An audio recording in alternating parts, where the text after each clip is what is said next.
Voici l'histoire d'un gamin qui s'appelle Patrick Dils.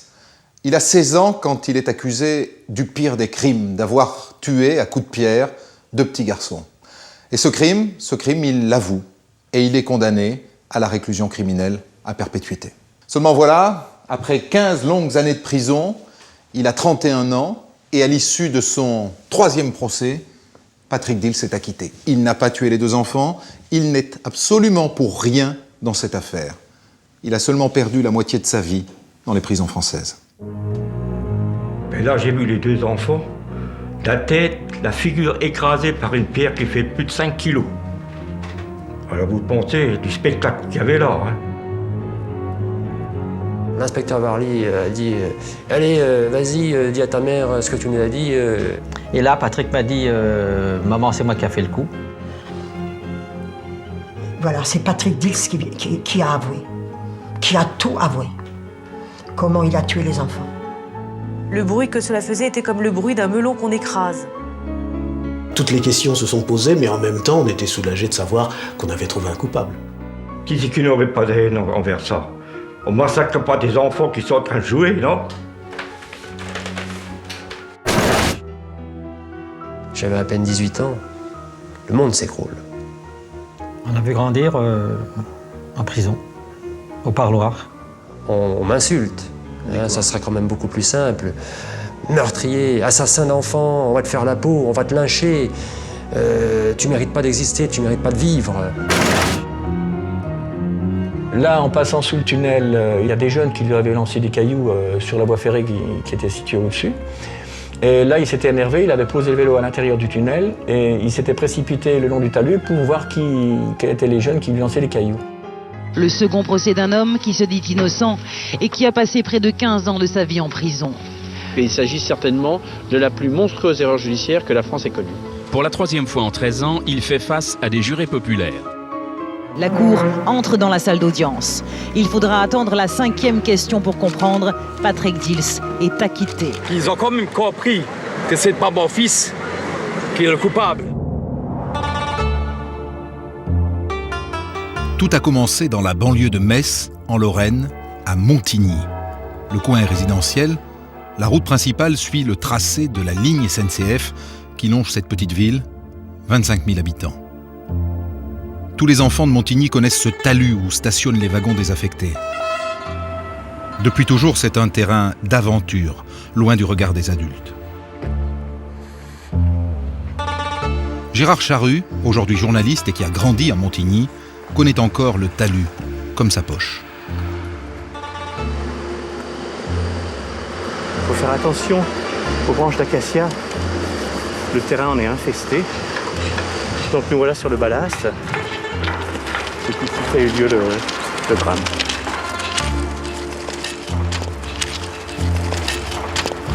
Ce lieu, c'était un terrain d'aventure avant l'heure.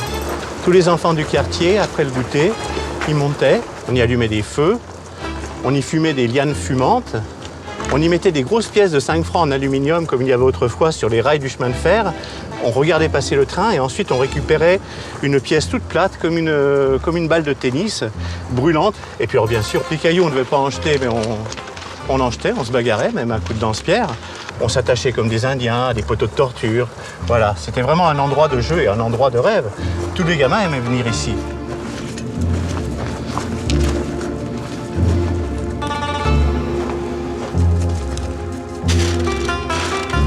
C'est entre ces wagons de chemin de fer sur la voie qui domine ce quartier de Montigny-les-Metz que l'on a retrouvé hier soir Cyril et Alexandre, les crânes fracassés à coups de pierre. Il était à peine 20 heures. Depuis 18 heures, les parents recherchaient les 2 garçons, des gamins de 8 ans, qui étaient venus là pour faire du vélo-cross. Je connaissais le petit Alexandre. C'était vraiment un gosse qui était sous surveillance. Aussitôt qu'il était un peu parti loin, on entendait ou la grand-mère ou la maman crier « Alexandre, où t'es ?» C'était vraiment... L'autre, je le connais pas. Les policiers du SRPJ de Metz poursuivent leur enquête, recueillant le moindre témoignage, le moindre indice. Des voisins du talus auraient entendu les enfants pleurer peu de temps avant que les recherches commencent. Le 28 septembre, c'est l'un des plus beaux jours de l'été, les habitants sont dehors, ils profitent de leur jardin. Le quartier est à l'écart des grands axes de circulation, Les enfants s'y baladent à vélo, en toute sécurité. Alexandre et Cyril ne se connaissaient pas. Ils se sont rencontrés en début d'après-midi. Pendant des heures, ils ont joué dehors. Ensuite, ils sont rentrés goûter, avant de ressortir, un peu après 17h. Alors il est sorti. Qu'est-ce qui s'est passé? Le petit Bénin venait à sa rencontre avec un casse-croûte de saucisse, je sais pas quoi. Et là, l'autre a dû lui dire, tu viens, on va jouer. Hein? Puis ils sont repartis.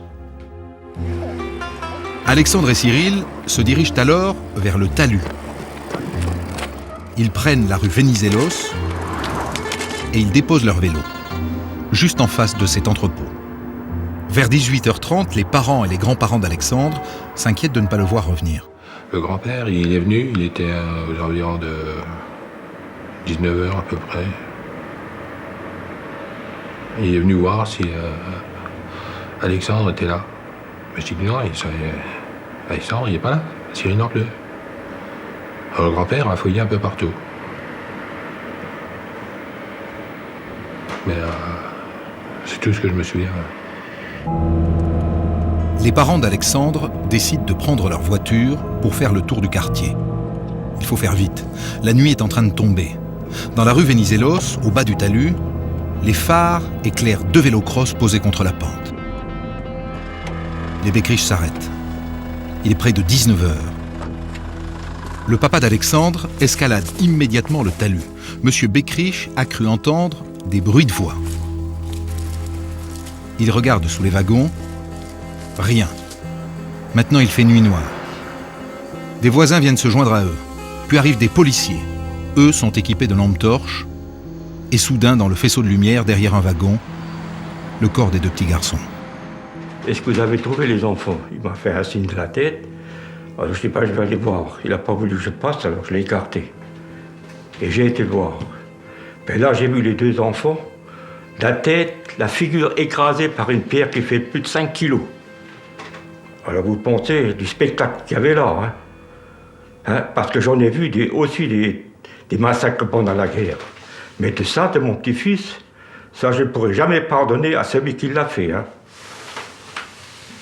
Tout d'un coup, je me dis, mais il faut que je m'habille, je ne pouvais plus rester à la maison, il faut que j'aille voir, moi. Il faut que j'aille voir ce qui se passe. Je ferme tout, je me rhabille. Et je redescends, puisque vous avez vu, c'est tout près de chez nous. Hein. Je redescends au bas du talus, je vois tout cela. Et qu'est-ce que je vois? Qu'est-ce que je vois? Je vois les pompiers, et la nuit commençait à tomber. Je vois les pompiers, je vois les flics, je vois... C'est là que le commissaire de police est venu me dire que c'était fini. Le petit, il m'a dit, je le vois encore assis dans la cuisine, là. Il m'a dit, Monsieur Bénin, votre petit est décédé. Non, je n'arrive pas à dormir la nuit, je me réveille et je pense à ça. J'ai toujours ces images qui défilent devant moi. Vous voyez.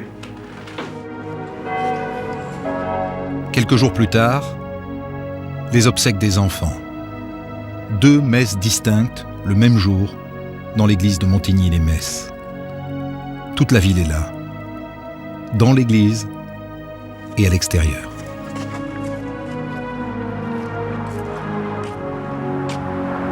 Le parvis était noir de monde. À cette fenêtre que vous voyez ici, il y avait un policier qui photographiait tous les gens qui entraient dans l'église. Ensuite, les photos ont été agrandies.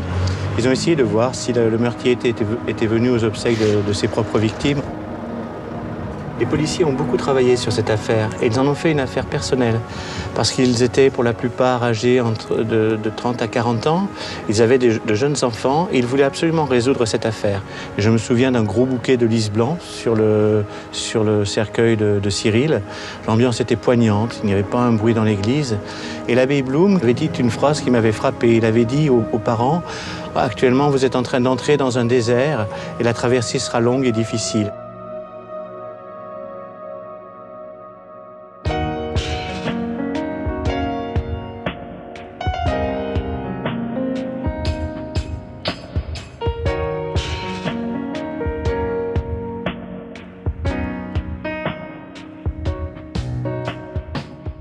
Dominique Rizet, il y a une énorme pression sur les policiers dans cette affaire. Une pression énorme parce qu'on se trouve dans un contexte particulier. un contexte très pesant. Ça se passe, on est dans l'est de la France, dans la région de Nancy, là où à peine 2 ans auparavant a été assassiné le petit Grégory. La police et la gendarmerie se sont cassés les dents sur cette enquête. Et là, c'est un double meurtre, cette fois-ci à Montigny-lès-Metz, un double meurtre d'enfants, et la police judiciaire n'a pas droit à l'erreur. Alors, ils vont abattre une quantité de travail phénoménale. En quelques semaines, la PJ va interroger 700 personnes. 700 personnes. 700 personnes, à tel point, les policiers vont ratisser tellement large qu'ils vont même solutionner des enquêtes sur lesquelles ils ne travaillaient pas au départ, des affaires de pédophilie et même des affaires de meurtre. Par hasard. Par hasard.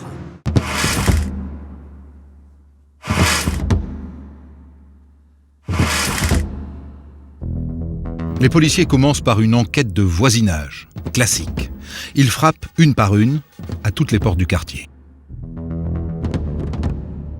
Le lendemain, il y avait 2 policiers là devant la porte qui nous ont demandé si on avait remarqué quelque chose hier soir. Les Dils n'ont rien à signaler.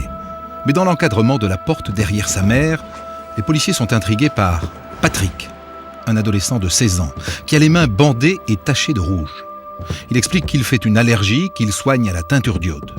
Les policiers sont convaincus par l'explication et continuent leur tournée. Il est un fait que tout le monde était un peu fermé. C'était très difficile au départ de faire parler les gens, puisqu'il y avait à la fois un silence respectueux, une peur, et en même temps toujours la crainte des journalistes et des gens qui venaient pour essayer de savoir ce qui avait pu se passer, parce qu'on était tout de même dans une atmosphère où il m'a semblé dès le départ que c'était dans le voisinage que l'on voyait que les choses avaient pu se passer. L'enquête est confiée à la police judiciaire de Metz. L'inspecteur Bernard Varlet est désigné par sa hiérarchie comme directeur d'enquête. C'est un spécialiste du grand banditisme. C'est à lui que reviennent souvent les grandes affaires de la région. L'inspecteur Varlet, c'est, je dirais, un flic de la vieille école. C'est un policier qui, ici, en Lorraine, en Moselle en tout cas, jouit aujourd'hui encore d'une grande considération. C'était ce qu'on appelait un bon flic. Il était réputé pour son flair, pour sa ténacité, un policier qui accrochait et qui ne lâchait jamais prise. C'était pas quelqu'un qui faisait ce métier-là simplement parce qu'il est payé pour ça. Non, il s'intéressait d'une manière très, très profonde au travail qu'il faisait et il savait en parler. Que s'est-il passé sur le talus ? L'autopsie établit que les enfants ont été tués la tête écrasée à coups de pierre. Mais il n'y a pas eu d'agression sexuelle. Alexandre et Cyril sont morts côte à côte, sans aucune trace de fuite. Pouvaient-ils connaître leur agresseur ? Auraient-ils pu être témoins de quelque chose qu'ils ne devaient pas voir ?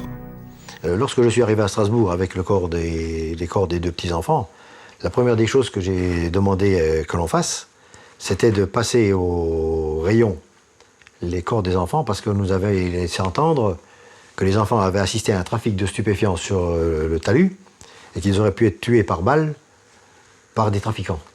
Ensuite, on a aussi eu un autre témoignage, selon lequel la mère d'une des victimes aurait eu un amant et qu'elle rencontrait cet amant-là sur le talus. Ayant pu être surpris donc par les enfants, l'amant aurait tué les enfants pour pas qu'on le sache. Bon, ça a été éliminé aussi. On a passé un temps fou sur des bêtises, mais qu'il fallait quand même faire. En croisant les premières constatations du médecin légiste, qui se rend sur les lieux du crime dans la soirée, et les premiers témoignages des riverains, les policiers estiment que le double crime a eu lieu entre 17h30 et 18h30.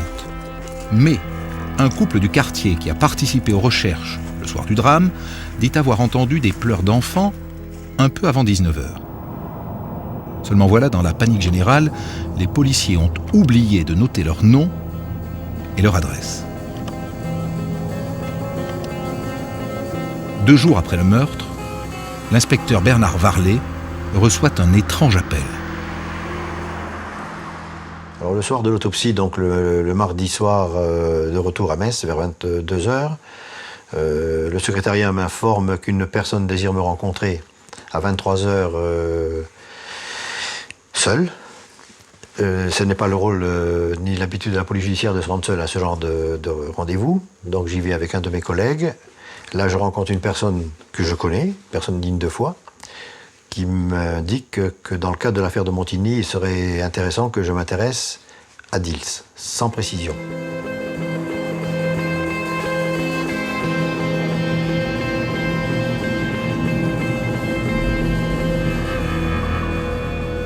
Les Dils sont de proches voisins des Beckrich. Le 1er octobre, toute la famille Dils est placée en garde à vue. Les policiers passent directement chercher Patrick au restaurant où il est apprenti cuisinier. Ils l'interpellent en même temps que l'un de ses camarades de cuisine qui aurait été vu l'après-midi du crime sur le talus. Enfin, moi, je me rappelle personnellement, ils ont voulu nous mettre les menottes pour y aller, quoi. Et on voyait pas trop l'intérêt des menottes, quoi. Donc ils nous ont mis quand même du restaurant jusqu'à la voiture, quoi, pour éviter de se sauver et tout. Bon, je sais pas si c'était une façon de nous essayer de nous faire peur ou nous impressionner ou j'en sais rien. Enfin bref, ils nous ont emmenés et ils nous ont interrogés toute la journée, quoi. Au moment de l'interpellation, Patrick Dils demande à son copain de ne surtout pas dire que le soir du crime, il était près du talus en train de fouiller dans les poubelles d'une entreprise à la recherche de timbres pour sa collection. D'ailleurs, sa mère s'est bien gardée de le dire aux policiers quand ils sont venus chez elle. On était une famille... Comme les autres. Disons comme les autres. On revenait de notre résidence secondaire dans la Meuse. On ne pensait à rien, on était insouciants. On avait passé un bon week-end là-bas. Et c'est là qu'on a peut-être eu le tort de ne pas dire que Patrick a été, de ce soir-là, à la benne de l'entreprise, chercher des timbres.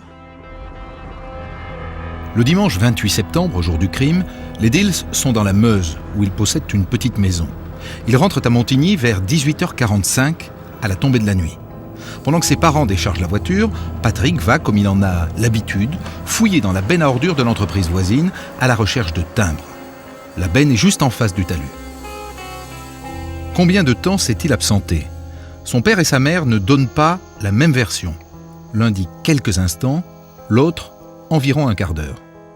Madame Dils dit que son fils s'est absenté quelques secondes et que lorsqu'il est revenu, ils étaient encore en train de décharger la voiture suite à leur retour de la Meuse, alors que monsieur Dils Jean dit lorsque mon fils est parti, il s'est absenté pendant 15 à 20 minutes, et quand il est revenu à notre domicile, nous étions déjà passés à table. C'est toujours la même chose. Si on avait donné le même temps, on aurait dit que c'était concerté, qu'on n'avait pas le même temps, on a dit alors, que les Dils ils ont voulu noyer le poisson, alors que c'est faux. L'inspecteur Varlet reste intrigué par ces déclarations contradictoires. Donc, si vous voulez, tout ça entre dans une logique qui fait penser qu'il peut y avoir quelque chose, qu'il peut avoir eu maille à partir dans cette affaire. Mais on ne peut pas le dire avec certitude. L'inspecteur Varlet fait part de ses soupçons au juge. Pourtant, Patrick Dils a un alibi. Il ne rentre de la Meuse qu'à 18h45. Or, en principe, à cette heure-là, les enfants sont déjà morts. Mais Bernard Varlet espère toujours retrouver le couple de témoins de 18h50.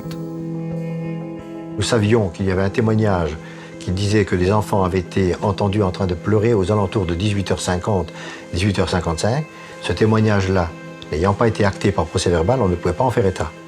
Donc, la raison voulait que l'on remette Patrick Dils en liberté en attendant de retrouver ce couple et d'acter par procès-verbal l'information qu'ils nous donnaient.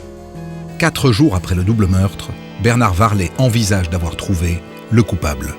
Si ce témoignage-là avait pu être acté, si le fonctionnaire de police avait fait son travail correctement, avait relevé le nom de ce couple, 4 jours après, l'affaire de Montigny, à mon avis, aurait été terminée.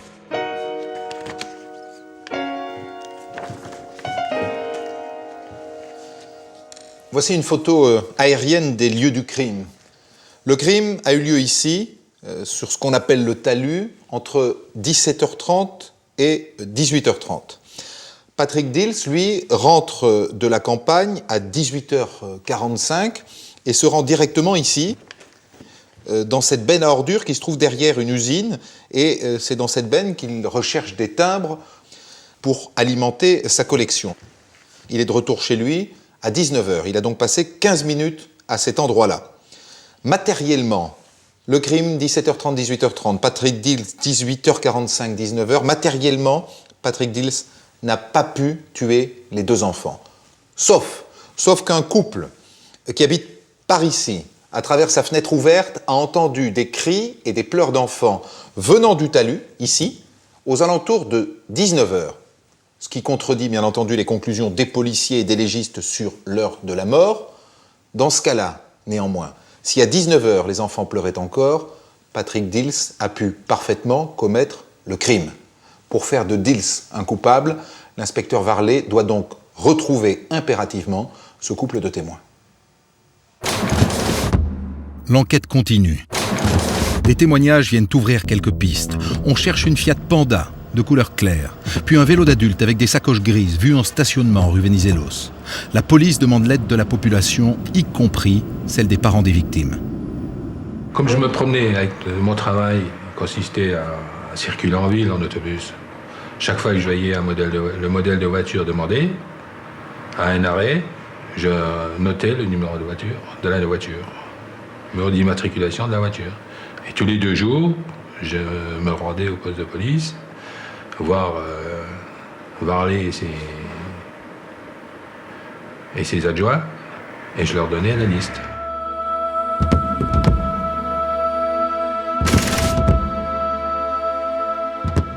Des individus d'allure bizarre sont signalés. Les milieux marginaux sont passés au crible. On regarde les registres des hôpitaux psychiatriques. En tout, près de 700 personnes sont interrogées. Une 50aine sont placées en garde à vue, mais toujours pas de coupable. Ils ont suivi beaucoup de pistes et la plupart s'effilochaient après vérification et on sentait chez eux un accablement qui grandissait au fur et à mesure que les semaines passaient et qu'ils n'arrivaient pas à trouver l'explication de ce meurtre et également le coupable. Courant décembre, l'inspecteur Varlet veut réentendre Patrick Dils. Il passe le chercher au restaurant et le place une nouvelle fois en garde à vue. Sans résultat. On ne sait jamais, hein, vous savez, il peut se passer un déclic. C'est pas. Si on ne le faisait pas, on nous aurait dit pourquoi vous ne l'avez pas revu entre-temps. Comme il fait toujours partie des gens qui nous interpellent. Quelques jours avant, pourtant, les policiers avaient arrêté un homme qui avait avoué. La grand-mère Beckrich, donc la grand-mère d'une des petites victimes, nous a informé qu'elle avait croisé Henri Leclerc, qu'elle connaît depuis plusieurs années, et que celui-ci ne l'a pas salué, ne l'a pas regardé. Donc pour vous dire quand même que l'on va assez loin dans nos recherches. Bon, moi j'étais assis là contre une armoire. Bon, il y avait un inspecteur là, il y avait un inspecteur là, et l'inspecteur Varlet. Bon, et tous les trois se mis contre moi pour me faire cracher le morceau, pour dire qu'est-ce que j'ai fait. Et je dis, moi j'ai rien à faire, j'ai la conscience tranquille, j'ai pas tué les gauches, je les connais même pas. C'est une personne qui est très fragile psychologiquement, qui nous avance certains éléments, il connaît les lieux, il connaît la famille, il lit les journaux, et il nous raconte un certain nombre de choses. J'en avais marre, hein. Bon, j'en avais assez, bon, puis j'ai craqué, parce que j'étais au bout du rouleau. Hein, alors j'ai dit n'importe quoi, hein, pour qu'ils me foutent la paix. On fait non pas une reconstitution comme il a été dit, mais un transport de police sur les lieux, et là on s'aperçoit qu'en aucun cas, il ne peut être l'auteur de ce meurtre. Pourquoi? Qu'est-ce qui vous frappe? Déjà, il a du mal à marcher, il a du mal à monter le fameux talus. Déjà, nous, on a du mal avec la corde de pompier à monter dessus. Donc, il y a différentes raisons qui font qu'il est éliminé dans cette affaire-là et que ce n'est pas lui l'auteur de ce double meurtre. Dans la foulée, un autre homme, entendu à Thionville pour des affaires de mœurs, s'accuse à son tour du double crime. Mais ses déclarations sont loufoques, c'est un affabulateur. 7 mois après le meurtre, on retrouve enfin, un peu par hasard, le fameux couple témoin de 18h50. Madame Andrieux, qui était présente lorsque ce couple a fait part de ce qu'ils avaient entendu aux fonctionnaires de police, reconnaît dans la rue ces gens-là et leur dit « mais dépêchez-vous, la police vous cherche, votre témoignage est important ». Le couple habite une maison à une centaine de mètres face au talus. La jeune femme Isabelle Deschamps confirme avoir entendu des pleurs un peu avant 19h. Des cris apeurés, dit-elle, d'un gosse qui semblait perdu dans le noir. Intriguée, elle est descendue un peu plus tard, avec son compagnon, participer aux recherches menées par les parents. Lorsque ce témoignage-là sera enregistré, que des enfants poussent des cris d'enfants apeurés vers 18h50-55, il est logique de penser que c'est bien les petits Bénin et le petit Beckrich, puisque Madame Deschamps dit c'était en direction du talus. qu'elle entend les cris.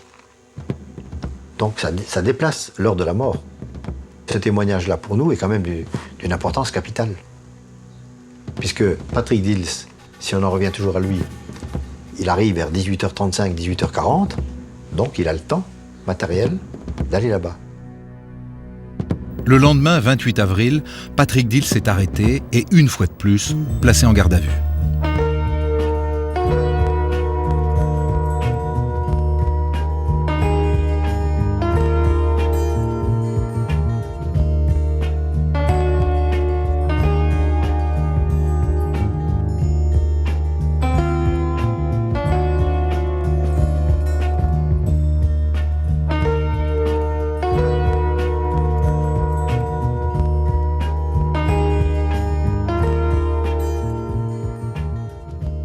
On va reprendre le fil de ces longues années. Ouais. Bon, vous êtes entendu une fois, puis 2 fois par les policiers. Ouais.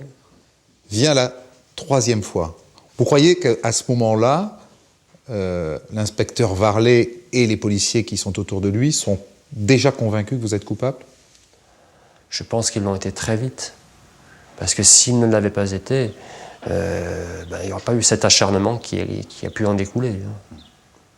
Comment se comporte, lorsque vous arrivez dans les locaux de la police, l'inspecteur Varlet? Je dirais avant tout, il est dans son domaine, il est dans son univers. Donc il se sentait, à mes yeux, fort. Et puis il avait affaire à un enfant qui était en face de lui. Un enfant, et de surcroît, un adolescent. Je ne me considère même pas comme un adolescent, plutôt comme un enfant, mais introverti. Et puis on ne peut pas oublier une chose qui est à mes yeux très importante. Je ne sortais pas d'une banlieue. J'avais des valeurs de la vie très simples que mes parents m'avaient inculquées. Le respect mais très carré. Le respect du monde des adultes, le respect de l'autorité. Et là, je me retrouvais dans un univers d'adultes et en plus où régnait l'autorité. Donc, complètement, encore une fois, dépassé par les événements. Comment vous le trouvez, Varlet?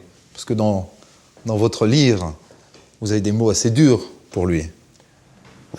Durs, je ne sais pas s'ils sont réellement durs, mais ils sont à la hauteur de ce que j'ai vécu. J'ai eu l'occasion de le dire à différentes reprises. Moi, je ne parle que de ce que j'ai connu. Peut-être que cet inspecteur a été un homme remarquable dans différentes enquêtes, mais en tout cas, dans l'enquête qui m'a emmené par la suite en prison, il a complètement dérapé. Comment il agit avec vous, au commissariat? Je dirais qu'il y a eu 2 personnages clés au niveau de cette arrestation et puis de cette mise en garde à vue. Il y a eu l'inspecteur Varlet. Je le considérais comme quelqu'un d'autoritaire, quelqu'un de déterminé, qui m'impressionnait, qui me faisait peur d'ailleurs.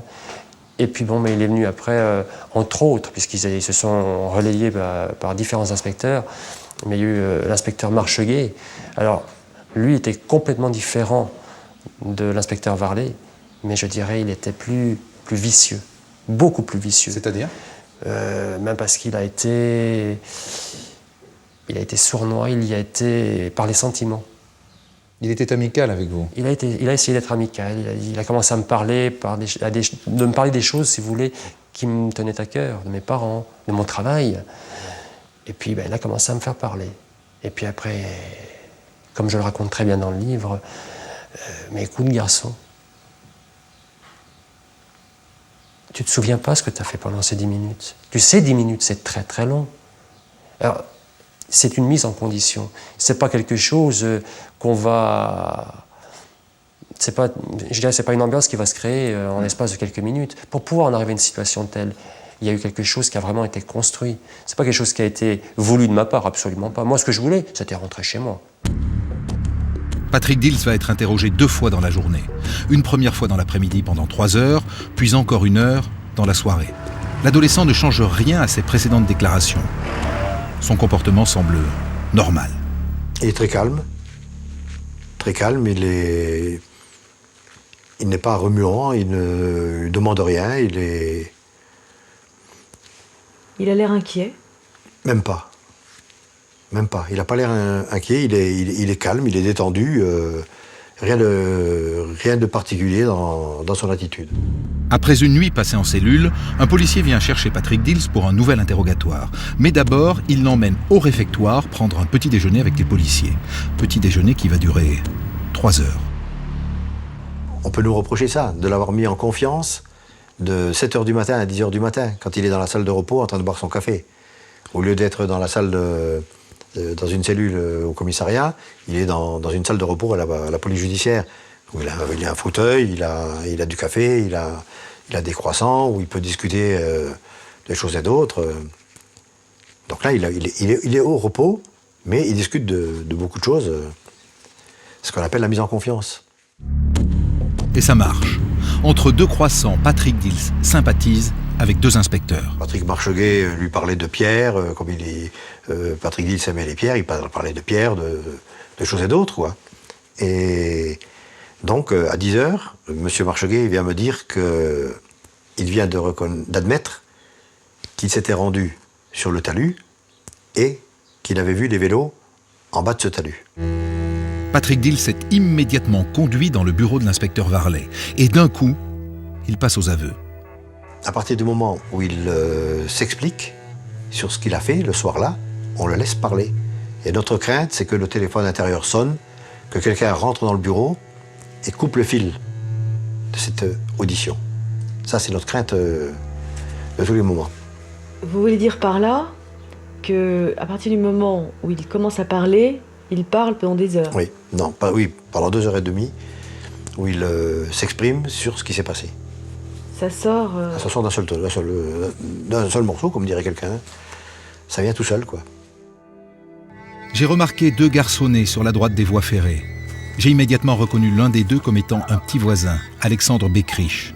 Le deuxième, je ne le reconnaissais pas. Je me tenais derrière eux. Je suis certain qu'Alexandre m'a vu et reconnu.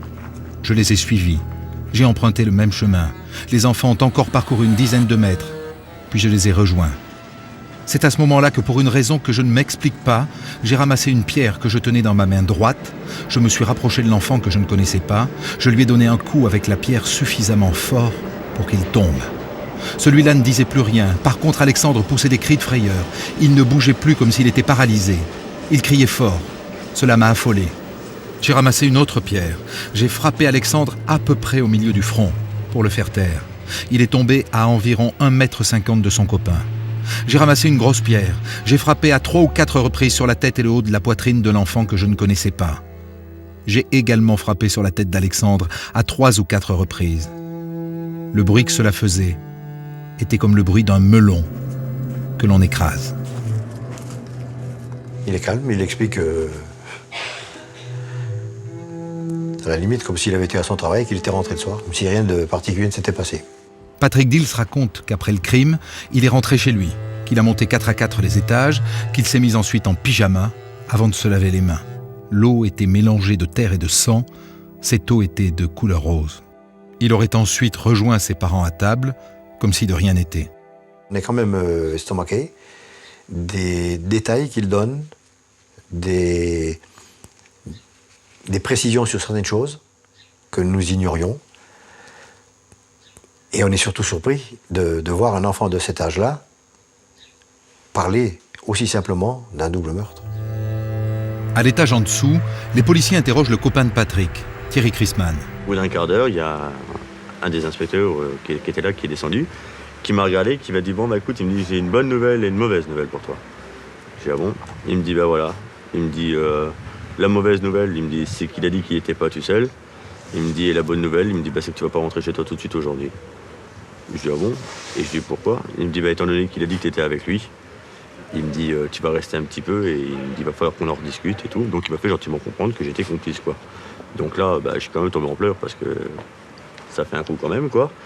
Et il m'a laissé pleurer, je sais pas, bon, pour moi ça paraît très long, quoi, mais bon, on va dire, je sais pas, une quinzaine de secondes. Et il est venu, il m'a tapé sur l'épaule, il m'a dit mais non, c'était pour rire, je plaisante. Il m'a dit que t'étais pas avec, il me dit on va te ramener chez toi. À partir de là, en principe, Patrick Dils doit être déféré devant le juge d'instruction. Mais les policiers, par précaution, de peur que ces aveux hallucinants ne soient contestés, refont entendre Patrick Dils par un inspecteur de la brigade financière qui ne connaît pas l'affaire. Et Patrick répète ses aveux avec encore plus de détails. On nous a téléphoné de venir à l'hôtel de police un soir. Il n'y a que moi qui a pu voir Patrick. Et là, Patrick m'a dit « Maman, c'est moi qui a fait le coup ». J'ai voulu lui poser je lui ai répondu « Mais tu as été interrogé tellement longtemps que tu es capable de dire n'importe quoi ». Je voulais encore lui poser la question « Mais explique-moi comment que ça s'est passé ». Il y a au moins 4 inspecteurs qui l'avaient empoigné et il avait prestement sorti de la pièce. Et son père était dans le couloir, il n'a même pas pu dire bonjour ni rien du tout à son père.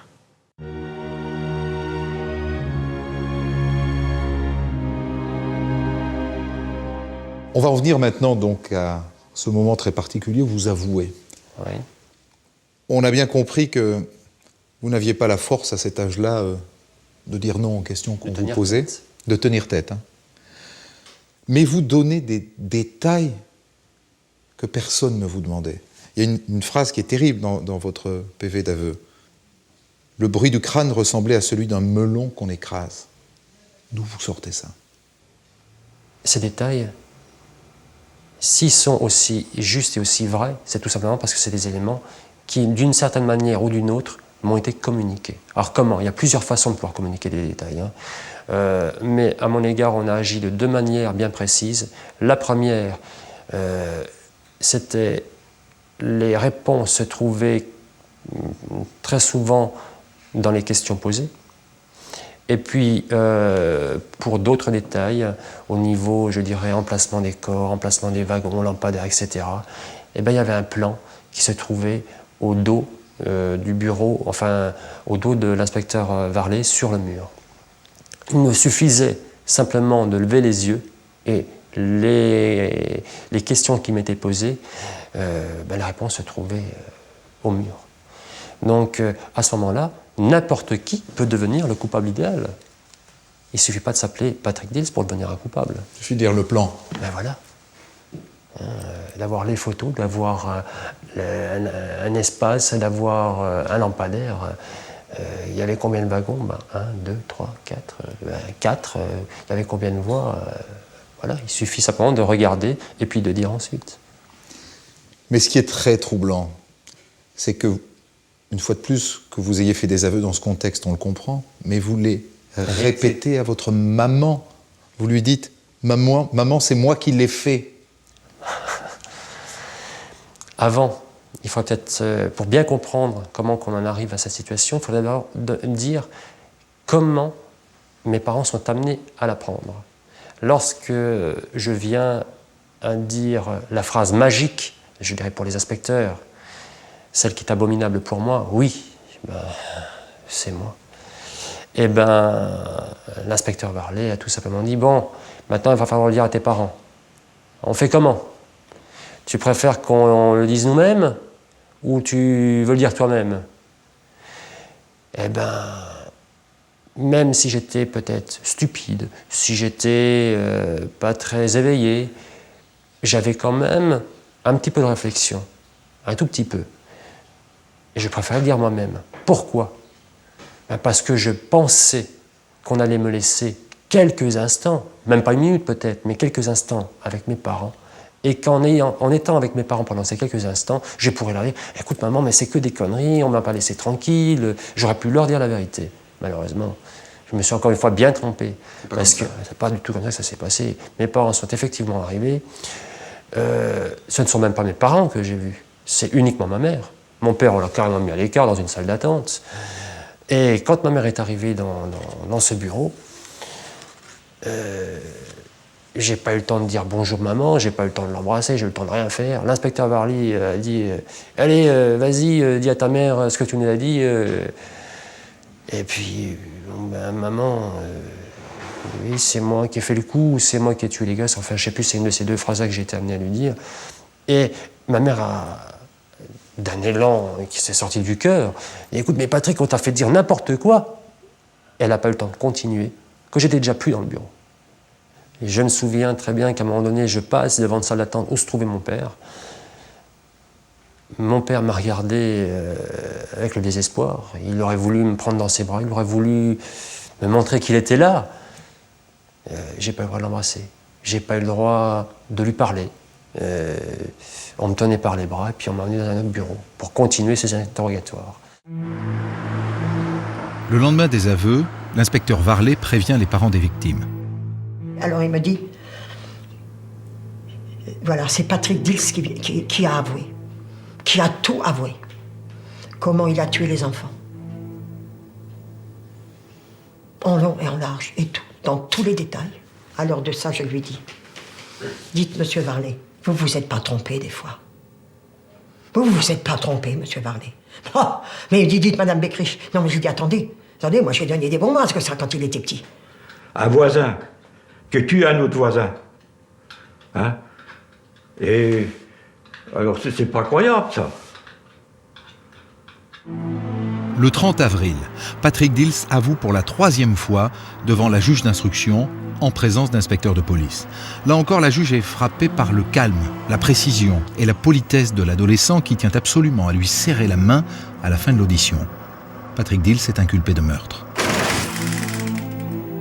Patrick Dils est inculpé de meurtre. Même si on a pensé, c'est bizarre, si jeune, c'est une affaire incompréhensible, toutes les questions se sont posées, mais en même temps, on était soulagés de savoir qu'on avait trouvé un coupable.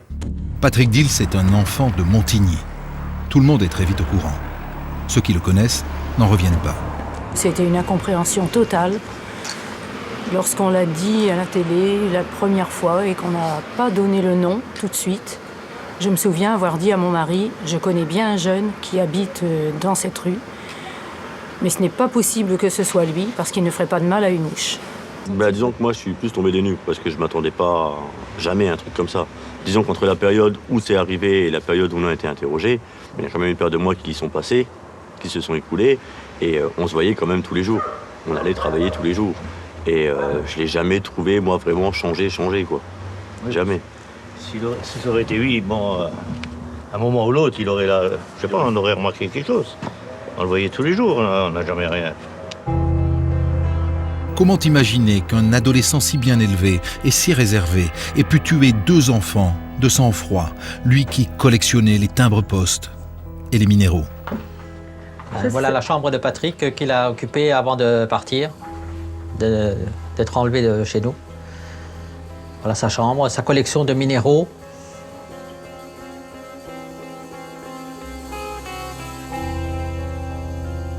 Mais on était très mal, mais on ne comprenait pas qu'est-ce qui nous arrivait. Et pourquoi Patrick? Quelqu'un de très calme, timide, et puis posé, quoi. Il rentrait, il faisait ses maquettes, ses petits puzzles. Il sortait très rarement. En général, quand il sortait, c'était pour aller travailler. À 16 ans, Patrick Dils est un adolescent un peu ingrat. Avec son mètre 80, à l'école, on le traite de fil de fer et on se moque de ses cheveux roux. Patrick se tait et petit à petit, il se coupe des autres.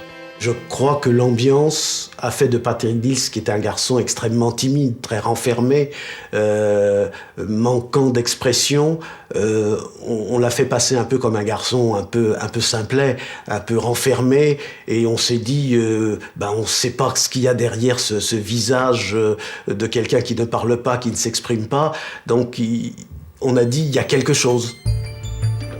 Après sa comparution devant le juge d'instruction, Patrick Dils rencontre son avocat.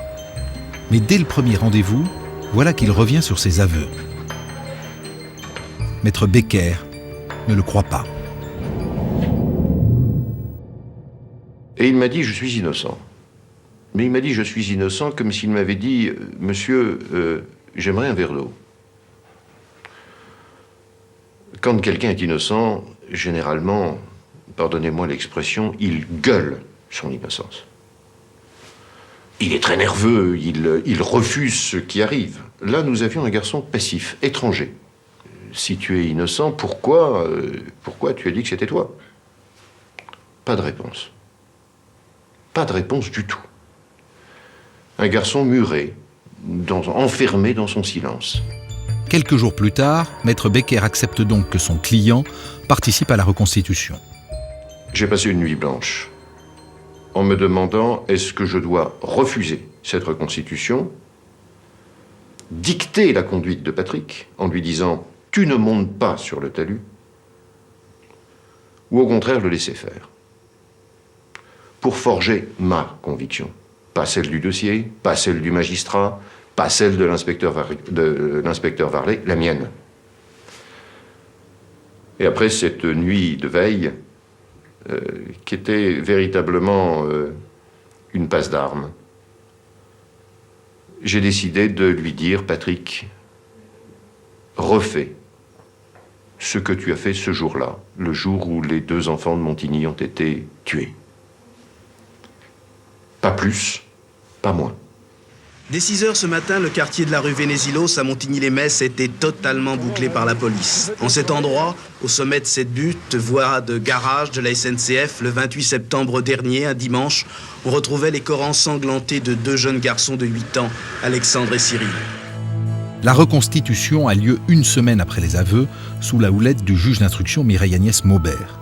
En plein jour, Patrick Dils porte un casque et un gilet pare-balles. Le gilet pare-balles, c'est parce que des menaces avaient été proférées à son encontre. Le casque, c'est pas pour le protéger, il avait un casque de motard. N'importe quelle balle traverse un casque de motard. Il avait un casque sur la tête, c'est pour éviter que les journalistes ne le prennent en photo, parce qu'il était mineur. Patrick Dils refait le parcours qu'il a décrit dans ses aveux. Comment il est monté sur le talus, comment il a suivi les enfants.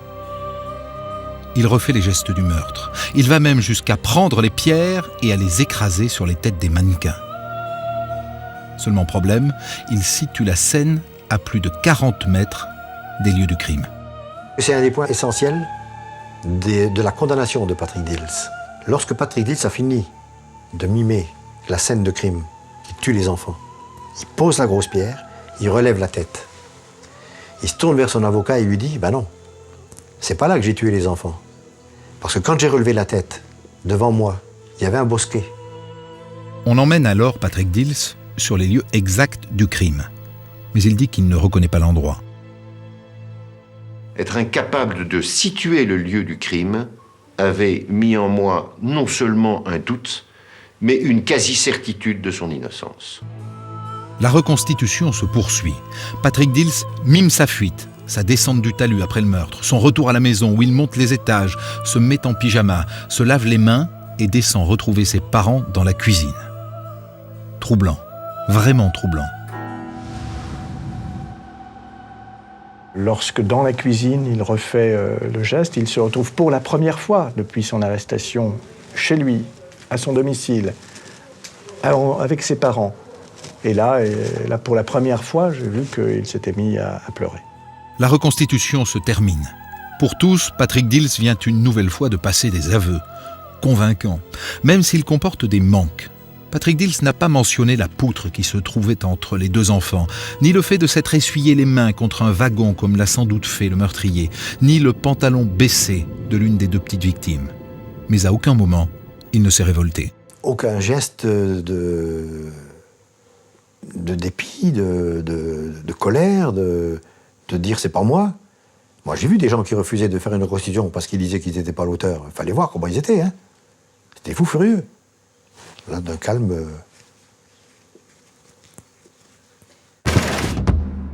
Comme tout cela est troublant. L'après-midi même, Patrick Dils comparaît une nouvelle fois devant la juge d'instruction. Elle lui présente l'arme du crime, les 4 pierres. L'adolescent désigne celle avec laquelle il aurait tué Cyril, puis celle qui lui aurait servi pour Alexandre. Enfin, la 3e pierre, très grosse, avec laquelle il dit avoir achevé les enfants. Mais il écarte la 4e pierre, un galet plein de sang. Devant l'insistance de la juge, il affirme ne pas s'être servi de cette pierre. 1 mois plus tard, les résultats de laboratoire confirmeront la justesse de ses choix. La pierre écartée n'a effectivement pas servi, elle a juste été éclaboussée par des projections de sang. Le 15 mai, Patrick Dils réitère encore ses aveux devant le juge d'instruction. L'adolescent est enfermé à la prison de Metz. C'est là qu'il rencontre, fin mai pour la première fois, des psychiatres. Une fois de plus, il leur raconte comment il a tué. Il m'a fait l'impression d'un grand adolescent, ayant du mal à verbaliser, mais s'animant au fil de l'entretien. J'ai eu l'impression d'une grande disharmonie relationnelle, de quelqu'un qui n'avait que 16 ans, mais dont on pouvait s'imaginer que peut-être l'avenir psychiatrique était en jeu.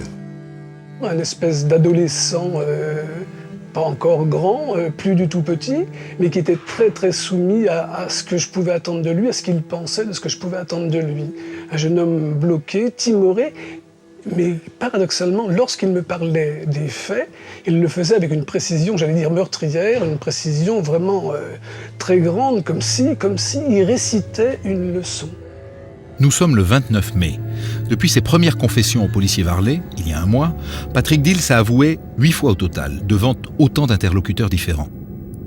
Mais soudain, le 30 mai, un mois exactement après son arrestation, il se rétracte. Il écrit une lettre à son avocat. Il nie maintenant avoir tué Alexandre et Cyril. Maître Becker transmet la lettre 15 jours après au juge d'instruction qui entend immédiatement Patrick Dils. Mireille Agnès Maubert est stupéfaite. Quand elle demande à Patrick pourquoi il a donné des précisions que seul le meurtrier peut connaître, il se borne à répondre « J'en sais rien, pourquoi j'ai dit ça ?»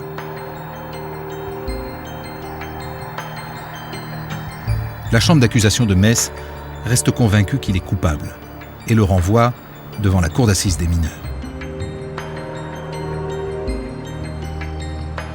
Patrick va attendre son procès en prison pendant 2 ans. 2 ans sans voir sa famille. Ses parents sont interdits de parloir car la juge est convaincue que sa mère savait et qu'elle l'a couvert.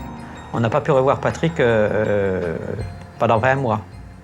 On nous a refusé tout parloir alors qu'on a fait des pieds et des mains pour en avoir. Et pourquoi? Quand enfin on a eu un entretien avec la juge d'instruction, elle nous a dit « vous le verrez jamais ». Point final, sortez de mon bureau.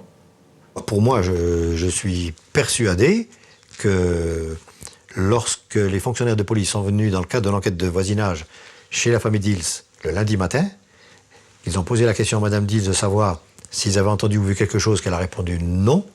Et je suis persuadé qu'à ce moment-là, elle savait, parce que son fils le lui avait dit, ce qu'il avait fait quand il avait été sur le talus la veille. C'est faux. Et pour vous, c'est pas possible, non? D'ailleurs, j'aurais jamais couvert un criminel. Si ça avait été lui, je l'aurais dit à la justice, à la police, à tout le monde. Jamais, jamais je l'aurais couvert. 2 ans plus tard, Patrick Dils comparaît devant la cour d'assises des mineurs à Metz. Premier procès de la cour d'assises de la Moselle, mais là on était tout au début. Le grand-père s'est précipité sur le box de l'accusé, de Dils, pour le prendre à la gorge. Naturellement, je voulais sauter sur lui, hein. Mais il y avait les policiers qui ont fait une ceinture et puis ils m'ont ceinturé. Je suis pas arrivé à la part que je me suis approché de lui peut-être d'ici jusqu'à la porte. Hein. Ouais. Vous aviez une vraie haine contre lui? Qui dit qu'il n'aurait pas de haine envers ça? On ne massacre pas des enfants qui sont en train de jouer, non? C'est à huis clos que s'est ouvert aujourd'hui le procès de Patrick. Il n'était âgé que de 16 ans au moment où 2 enfants de 8 ans ont été assassinés à coups de pierre à Montigny-lès-Metz. Ce matin, en début d'audience, nous n'avons pu apercevoir qu'un jeune homme, mince, pâle, le cheveu roux, s'asseoir dans le box des accusés. Le procès va durer 3 jours, sans public. Pour la première fois depuis 2 ans, Patrick Dils voit ses parents. Ça nous a fait un grand choc de le revoir qu'il avait changé, il avait mûri, grandi. Ça nous a fait remuer beaucoup. L'avocat de Patrick Dils plaide non coupable, mais il a du mal à défendre un client qui ne se défend pas lui-même. Il était étranger à tout. À Metz, devant la cour d'assises, il n'a pas dit 10 mots. Il ne parlait pas. Patrick Dils ne s'expliquait pas. Patrick Dils se contentait de dire « je ne m'explique pas pourquoi j'ai pu donner autant de détails ». Et les témoins qui défilaient à la barre étaient finalement des témoins de moralité, c'est tout. Il a convaincu de sa culpabilité par défaut de protestation, par défaut d'explication, par défaut de beauté aussi. On peut peut-être dire ça aussi. Une tension énorme m'a couvert tout ce procès, une tension qui devait atteindre son paroxysme avec le rapport d'autopsie. Un rapport rendu encore plus effroyable devant le détachement affiché de l'accusé. J'avais un terrible sentiment de pile ou face. C'était ou l'acquittement ou perpétuité.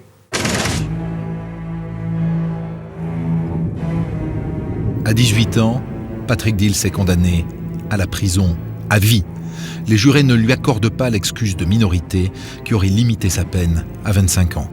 Je pense que la réclusion criminelle à perpétuité était particulièrement dure. Il ne m'appartenait pas de faire un commentaire, mais au fond de moi-même, je pensais que l'excuse de minorité devait se prononcer. Alors ça, je dois dire que je n'ai à ce jour pas compris comment on pouvait de bonne foi l'exclure de cette excuse, alors que sa présence pendant 2 jours ou 3 jours au milieu des jurés faisait suffisamment démonstration, 1, qu'il était mineur, et 2, que ce n'était pas le mineur le plus futé du monde.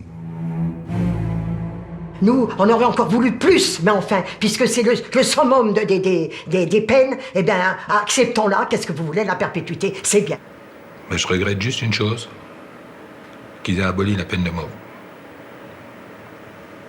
Vous pensez que vous auriez moins souffert après s'il avait été condamné à mort? Oui.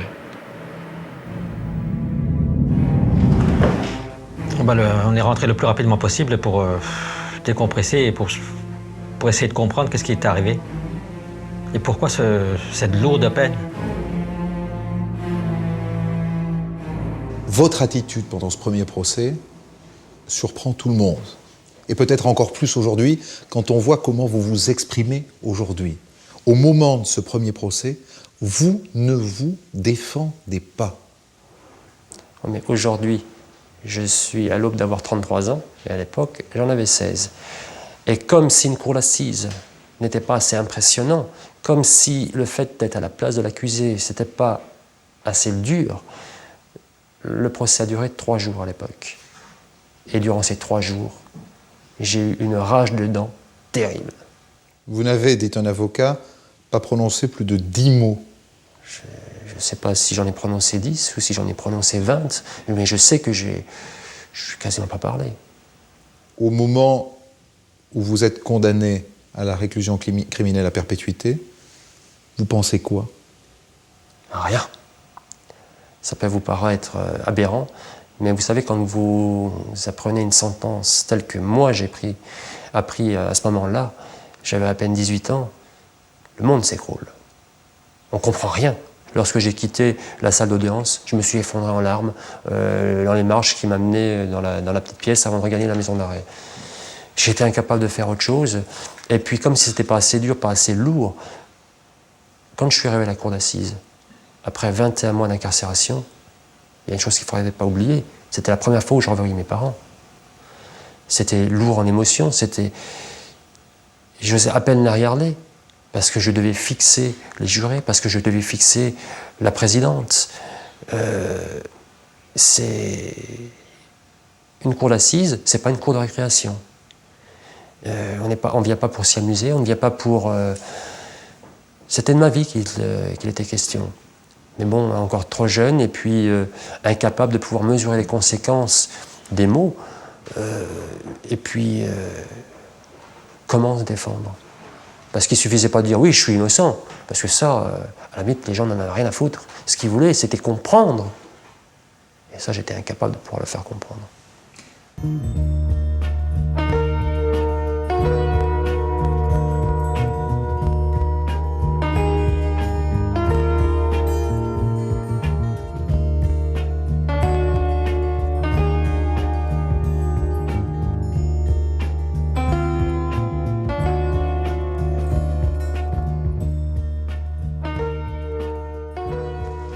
Un adolescent condamné à la réclusion criminelle à perpétuité sans excuse de minorité, c'est pas ordinaire quand même ça. Non, c'est une peine très très lourde.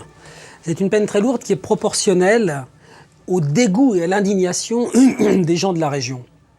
En fait, Patrick Dils n'a que 16 ans, il est mineur, il est au sortir de l'adolescence et on ne va même pas tenir compte, on ne va même pas lui accorder des circonstances atténuantes en raison de son jeune âge. Et de son immaturité. Et de son immaturité. Pas de circonstances atténuantes, il est jugé et condamné comme l'aurait été un adulte, à ceci près que le procès se déroule à huis clos, puisque c'est un mineur et qu'on ne fait pas de publicité en France autour d'une affaire mettant en cause des mineurs.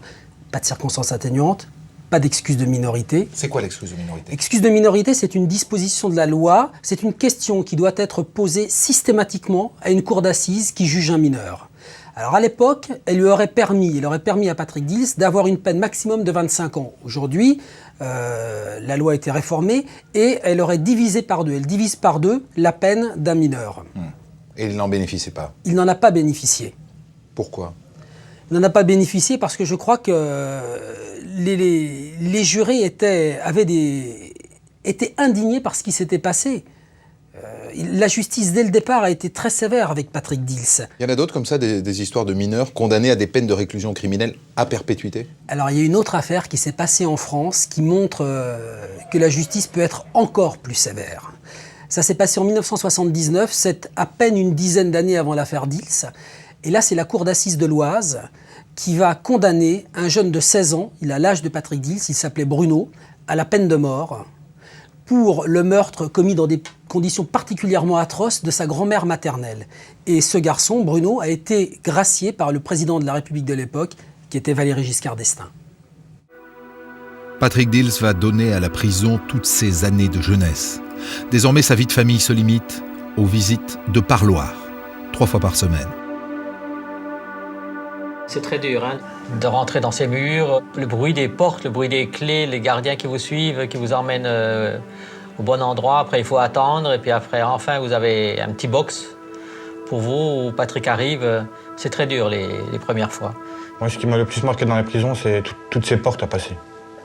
C'est incroyable le nombre de portes qu'il faut passer. On a vu grandir en prison, au parloir.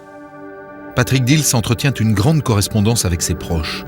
Il envoie des centaines de lettres dans lesquelles il n'évoque jamais l'affaire, juste sa vie quotidienne. Elles sont signées « L'innocent incompris ». Il n'y a aucun moment, je n'ai ressenti quand ça... Maintenant, quand on a lu son livre et qu'on sait tout ce qu'il a vécu, tout ce qu'il a subi, rien n'a jamais filtré. Il n'a jamais perdu espoir. De toute façon, s'il signait toutes ses lettres en marquant que c'était un innocent incompris, c'est qu'il n'avait déjà pas perdu espoir au départ. Sinon, il ne l'aurait jamais marqué. En prison, Patrick est très actif. Il passe ses 2 CAP de cuisinier et de pâtissier et s'adonne avec passion aux travaux manuels.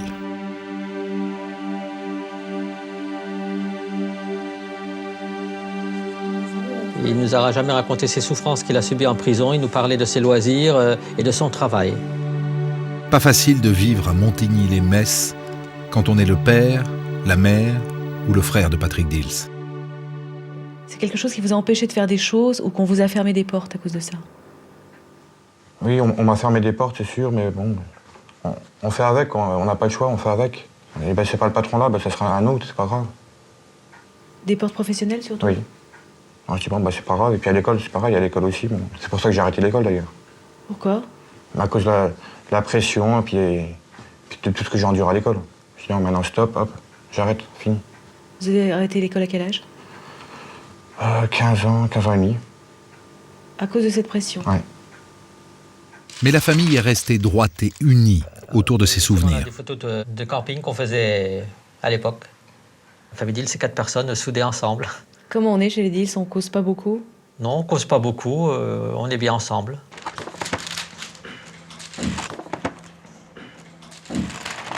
C'est fini, il n'y a plus d'image de Patrick. Ça s'est arrêté à quand? Ben, il a 186. Il n'y a plus de photos de lui? Non.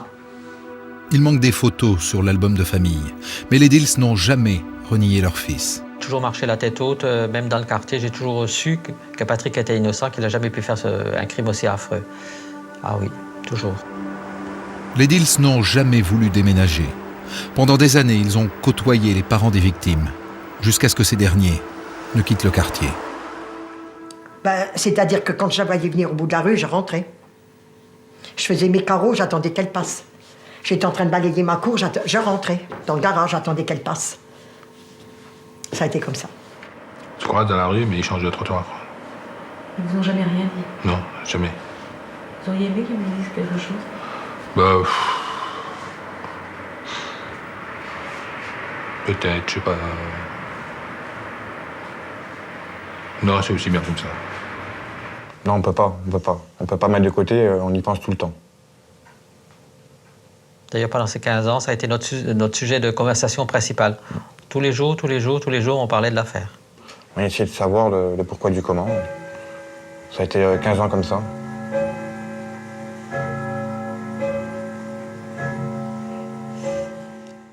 Vous voilà donc en prison et condamné. Vous avez été avant ce procès en prison, mais là vous êtes en prison et condamné. Et dans la hiérarchie de la prison, vous êtes le der des der. Ah oui, je suis plus bactère, je suis... Pourquoi? Parce que le meurtre d'enfant, c'est ce qu'il y a de plus terrible. C'est ce qu'il y a de plus odieux. C'est ce qu'il y a de plus dégueulasse, parce qu'il ne faut pas avoir peur des mots. Dès le premier jour, vous comprenez que ça sera l'enfer? Je dirais pas dès le premier jour, mais très rapidement. Très rapidement parce qu'on me le fait sentir, parce que je suis mis à l'écart des autres. Mais même en étant mis à l'écart des autres, il y a des fenêtres. Les choses communiquent par le biais des promenades.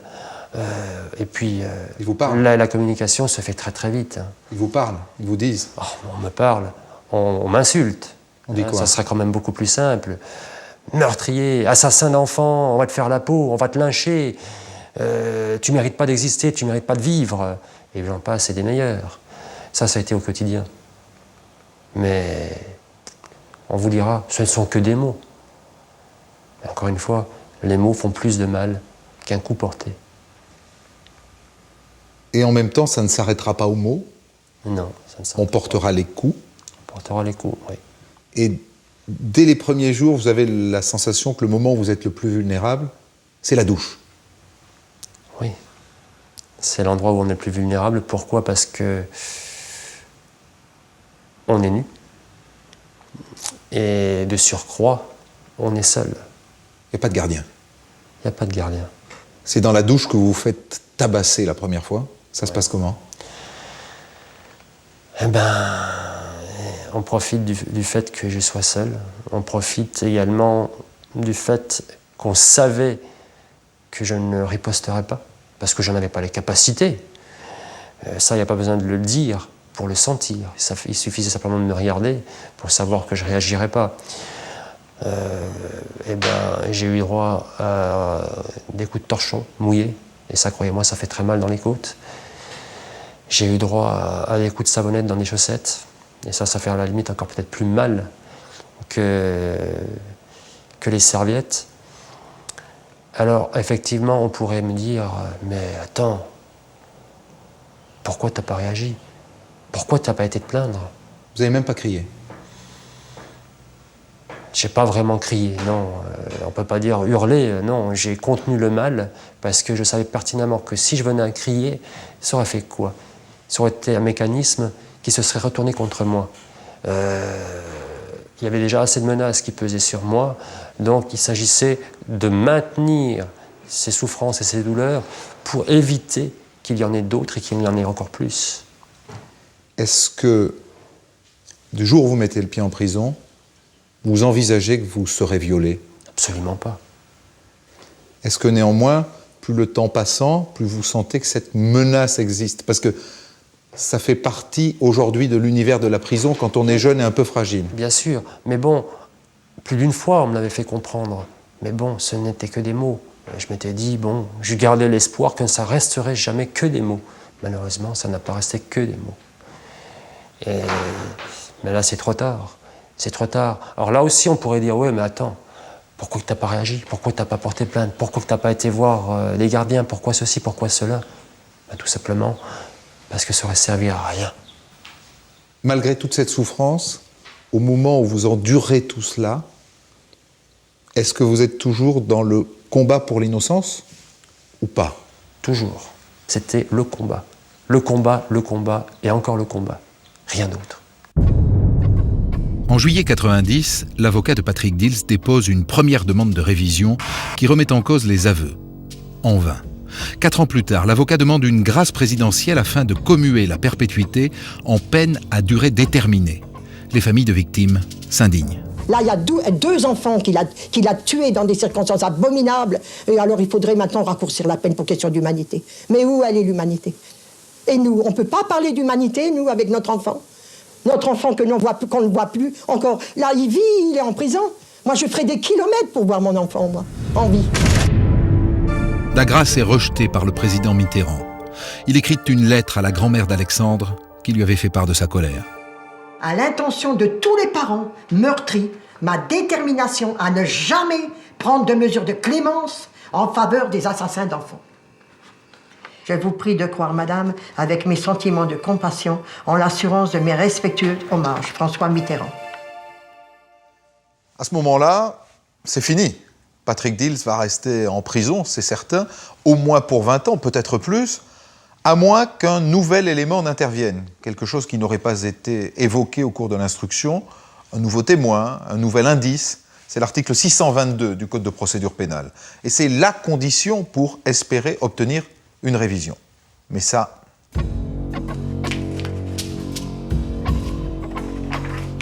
La famille Dils commence à recevoir des soutiens. Celui notamment d'un jeune couple, Jean-Claude et Marie-Claire Seignière. Jean-Claude connaît Patrick depuis l'enfance. Sa femme, Marie-Claire, va rencontrer les parents. Les Seignières poussent les Dils à médiatiser l'affaire. Ils écrivent à Jacques Vergès, qui les dirige vers un confrère parisien. Maître Florent les informe alors de la loi française. Il faut absolument un élément nouveau. Les Dils ressortent alors de leur dossier un article qu'ils avaient découpé dans le Républicain lorrain. Ben voilà l'article qui nous a interpellés en 92. Mais on a mis jusqu'en 99, jusqu'à ce que la Cour de cassation prenne en compte ce fait nouveau. L'article met en cause un SDF soupçonné d'être un tueur en série. Il est accusé d'avoir tué un homme à coups de pierre. Ce zonard pourrait-il être l'assassin des 2 enfants?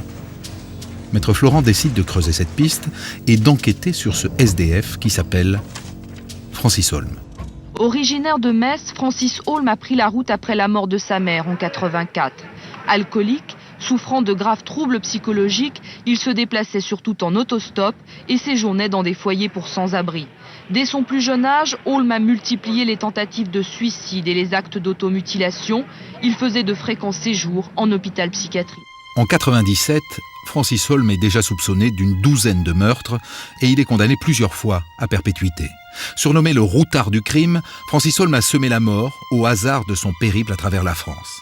Ses victimes sont toujours des êtres vulnérables, des hommes à la force amoindrie, des femmes, des enfants en situation isolée.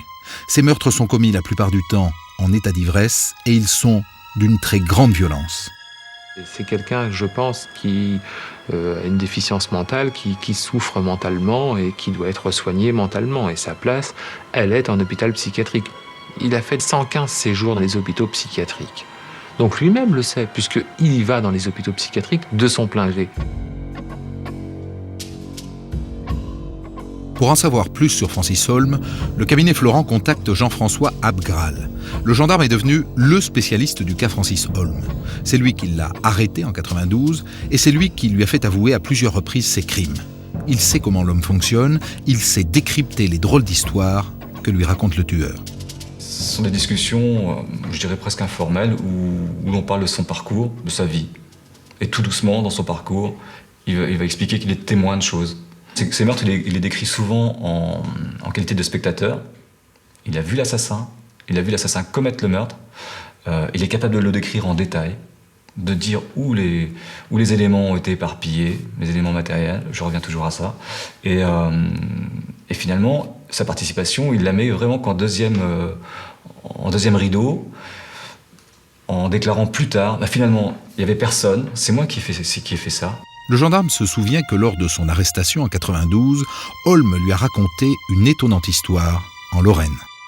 Il explique qu'il se promenait dans l'est de la France, qu'il longe une rue. Alors je la connais pas, j'y suis jamais allé, mais il est très précis. Il longe une rue.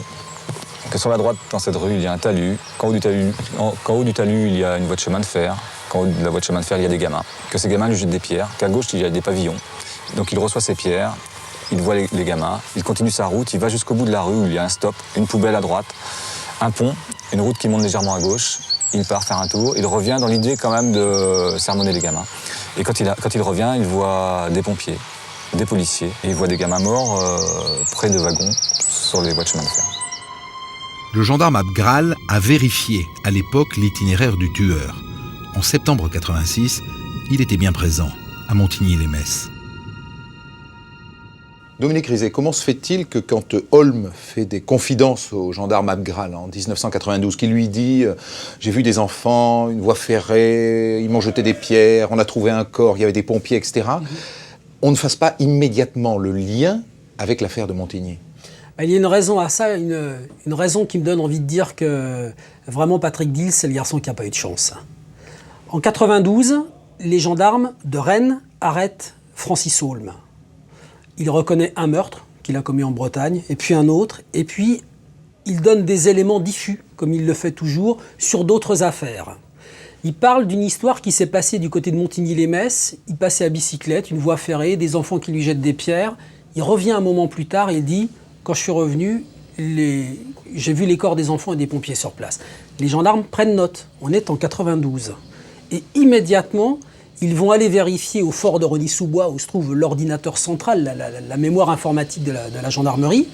Et ils vont vérifier dans cet ordinateur, en entrant des mots-clés, meurtre meurtre d'enfants, voie ferrée.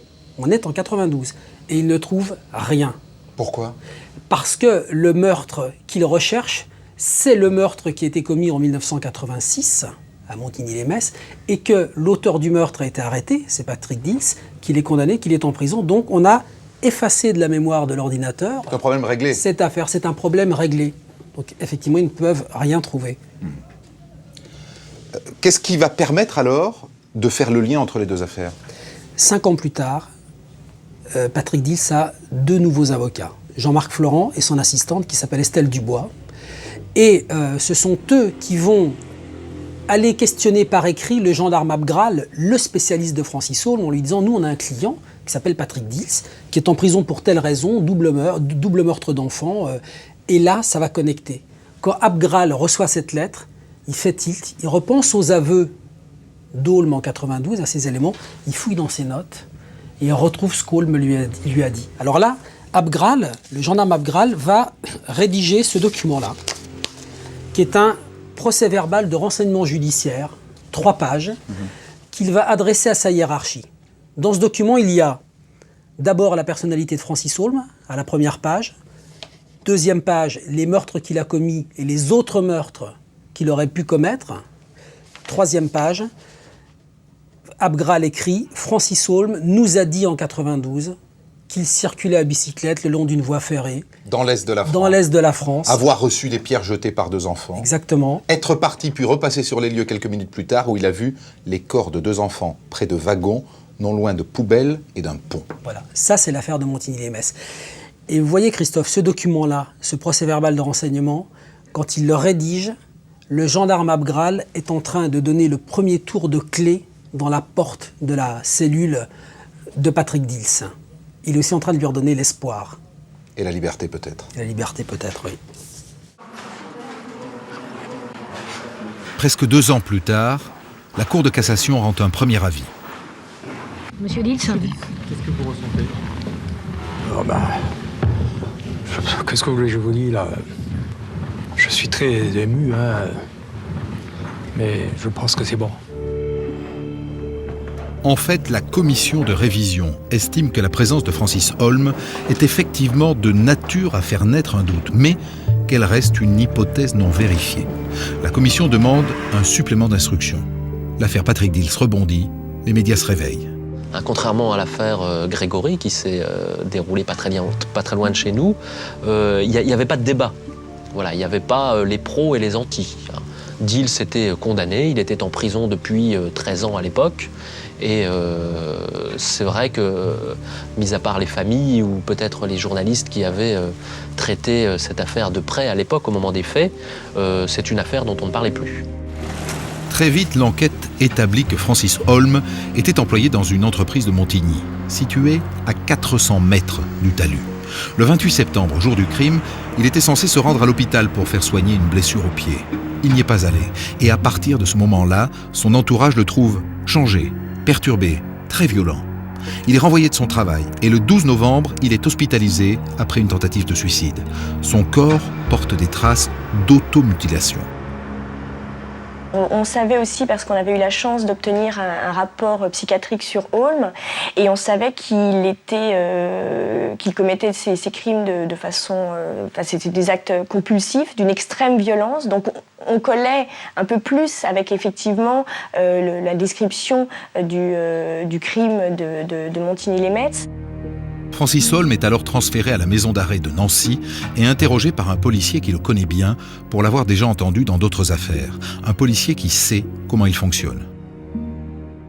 Il répond aux questions au coup par coup. Bon, il est déjà très attentif à ce que vous dites, il vous fixe dans les yeux. Il ne vous quitte pas les yeux. Si vous l'interrogez pendant 3 heures, il vous regarde dans les yeux et 3 heures après, il a encore le regard fixé dans les yeux.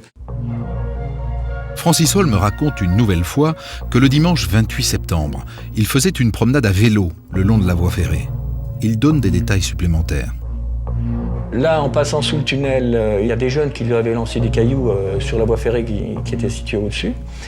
Et là, il s'était énervé, il avait posé le vélo à l'intérieur du tunnel et il s'était précipité le long du talus pour voir qui étaient les jeunes qui lui lançaient des cailloux. Bon, il m'a dit que les jeunes étaient partis, donc qu'il avait repris son vélo et qu'il était parti en définitive boire énormément de bière avec son copain dans Metz. Le soir, Francis Holm dit avoir refait le même trajet dans l'autre sens et reconnaît qu'il a fait un long détour pour repasser sous le tunnel. Il était d'humeur agressive.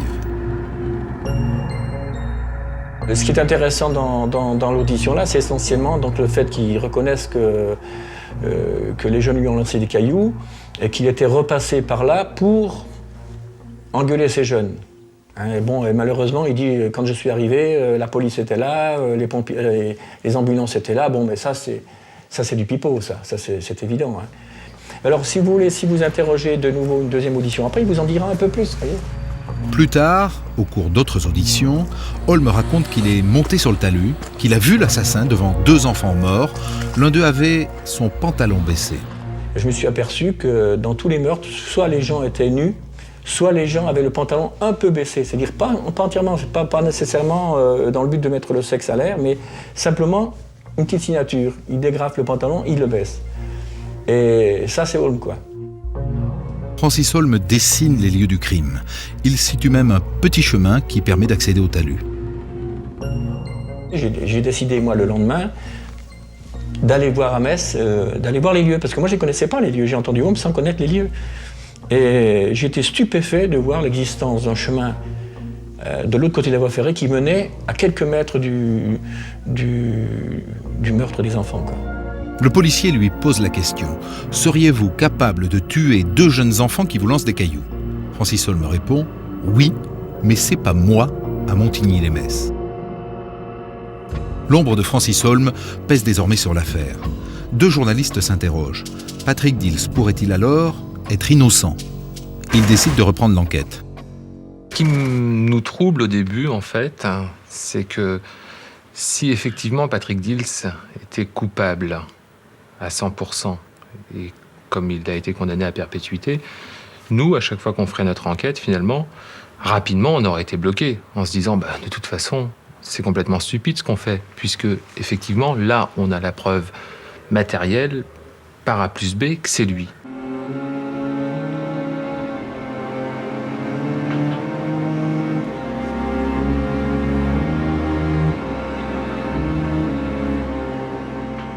Plus on rencontre Bernard Varlet, plus on se pose des questions essentielles autour de l'enquête et qui, là, par contre, mérite une réponse parce qu'on a envoyé quelqu'un en prison et qui a été condamné à perpétuité. Quel est le mobile du crime?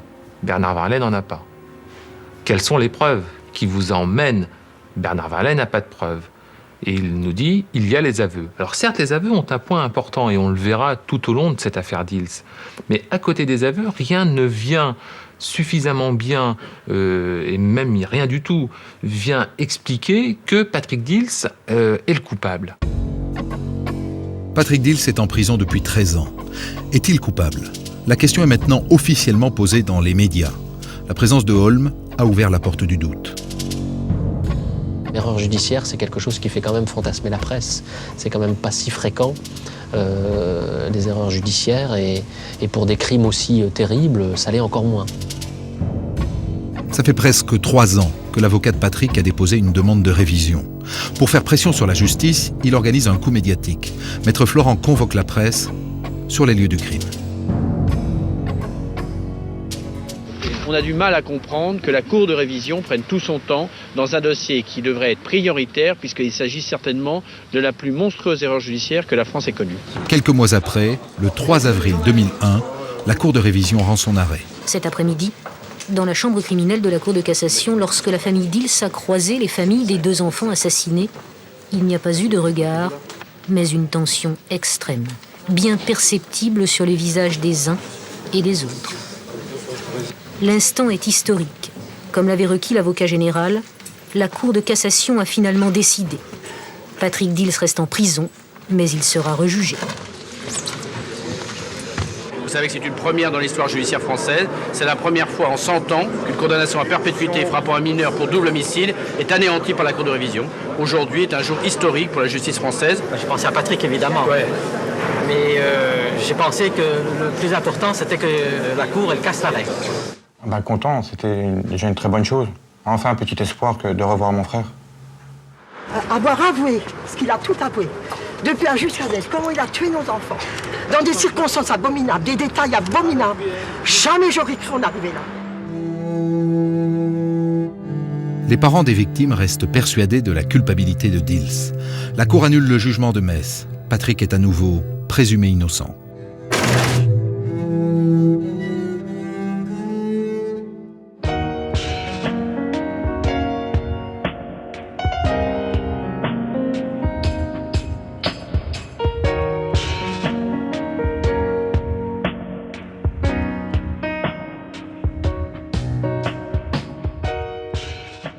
Jean-Marc Florent, lorsque tombe l'arrêt de la Cour de révision, vous dites « c'est historique ».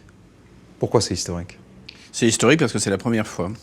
C'est la première fois qu'en France, la Cour de révision révise une condamnation criminelle aussi lourde, la perpétuité, sanction la plus lourde après l'abolition de la peine de mort, et c'est la première fois que la révision touche une condamnation ayant frappé un mineur. Donc c'est doublement historique. Et un mineur qui vient de passer 15 ans en prison. Et un mineur en plus qui a fait une particulièrement longue époque de détention.